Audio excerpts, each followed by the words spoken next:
အားလုံးပဲမင်္ဂလာပါခင်ဗျာ What's Spoiler Channel ကနေကြိုဆိုလိုက်ပါတယ်ဒီနေ့မှာတော့အုံနောက်မပါအားပဲပါပြီးလို့တမျှအရာရာတိုင်းလဲချွန်နေတဲ့ကမ္ဘာအမြင့်ဆုံးဒီ၃ယောက်အကြောင်းပြန်ပြောပြသွားမှာဖြစ်ပါတယ်ဇလန်အစမှာတော့မိုးလာရီနဲ့ကာလီလို့ခေါ်တဲ့တငယ်ချင်း၃ယောက်ဟာမိဘမဲ့ဂေဟာတစ်ခုမှာကလေးဘဝကလေးကကြီးပြင်းလာခဲ့ကြတာပေါ့ဒါပေမဲ့အသက်တာကြီးသွားတယ်သူတို့ရဲ့ဉာဏ်ရည်ကတော့ကလေးဘဝအတိုင်းဥတူတူအတရနဲ့မို့လို့ဘသူကမှမွေးစားခြင်းမခံရပဲဂေဟာမှာပဲတောင်းတင်းနေရှာတာပေါ့သူတို့၃ယောက်စုမိပြီဆိုရင်တယောက်ကိုတယောက်မျက်လုံးထိုးဆွနရွက်ဆွဲကန်ကြောက်နဲ့အလွဲတွေလှုပ်လို့ဂေဟာကတီလာရှင်ဆရာမကြီးတွေခမညာနေတိုင်းကောင်းကပ်ရပါတယ်ဗျာ Quick, help me move Sister Eminem before Chowder Head crushes her. Come on. Oh! See?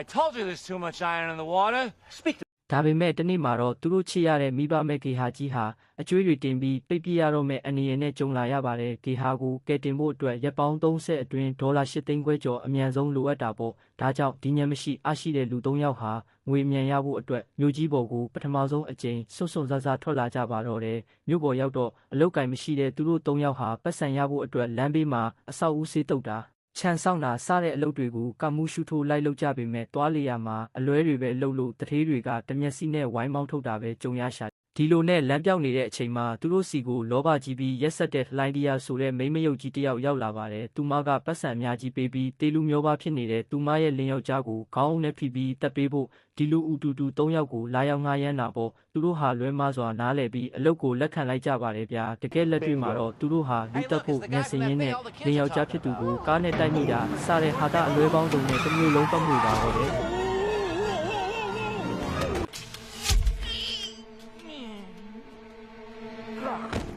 ကြားထဲမှာသူတို့၃ယောက်အချင်းချင်းရန်ဖြစ်ပြီးအဖွဲ့ကွဲသွားပါသေးတယ်အဲ့ဒီထဲကမိုးတယောက်ထဲမြို့ပေါ်မှာလမ်းတရဲတွေနဲ့လိုက်လံရန်ဖြစ်ရင်ကံကောင်းထောက်မှစွာနဲ့နာမည်ကြီး reality show တစ်ခုမှာလူရှင်တော်အဖြစ်ပါဝင်ခွင့်ရပြီးတနိုင်ငံလုံးမှာဟိုးကျော်အောင်မြင်သွားခဲ့ပါတယ်ဒါပေမဲ့မိုးဟာအောင်မြင်သွားပေမဲ့သူ့တငယ်ချင်းလာရီနဲ့ကာလီတို့ကိုတတိယပြီးမိဘမဲ့ကေဟာကိုကယ်တင်ဖို့အတွက်တငယ်ချင်းတွေစီပြန်လာခဲ့ပါတယ်အဲ့ဒီအချိန်မှာပဲမိန်းမယုတ်ကြီးလိုင်ဒီယာရဲ့လင်းယောက်ျားဟာမတည်သေးပဲသူတို့၃ယောက်ရဲ့အလွဲတွေကြောင့်တရခန့်မိန်းမယုတ်ကြီးရဲ့လျှို့ဝှက်ချက်တွေကိုရဲတပ်ဖွဲ့နဲ့အတူဖော်ထုတ်နိုင်ခဲ့ပါတော့တယ်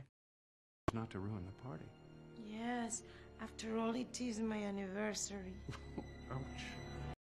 ဇက်သိန်းခန်းမှာတော့သူတို့၃ယောက်ဟာလူဆိုးတွေကိုညံစင်ဖမ်းဆီးပေးခဲ့တဲ့အတွက်စုငွေအမြောက်အများရရှိခဲ့တယ်လို့မိုးရဲ့ဒီရှော့ကရတဲ့ပတ်စံတွေနဲ့ပါပေါင်းဆက်ပြီးမိဘမဲ့ဂေဟာကြီးကိုအချိန်မီအောင်မြင်စွာကယ်တင်နိုင်ခဲ့ပါတော့တယ်နောက်ဆုံးမှာတော့သူတို့၃ယောက်ဟာဂေဟာကကလေးတွေရဲ့သူရဲကောင်းကြီးတွေဖြစ်သွားခဲ့တယ်လို့အချင်းချင်းလဲပြန်လဲတင့်မြတ်ပြီးဂေဟာမှာပဲပျော်ပျော်ပပနဲ့တယောက်ကိုတယောက်မျက်လုံးထိုးဆွရင်းဇလန်းလေးကရေရေမောမောပြီးဆုံးသွားပါတော့တယ်ဗျာကဲညမရှိအားရှိတဲ့လူ၃ခွေရဲ့ recap ဗီဒီယိုကိုသဘောကျရင် like နဲ့ follow လေးလုပ်ခဲ့ဦးတော့နောက်ထပ်ဘယ်လိုဇာတ်ကားမျိုးကြည့်ချင်လဲ comment မှာရေးခဲ့ပါဦး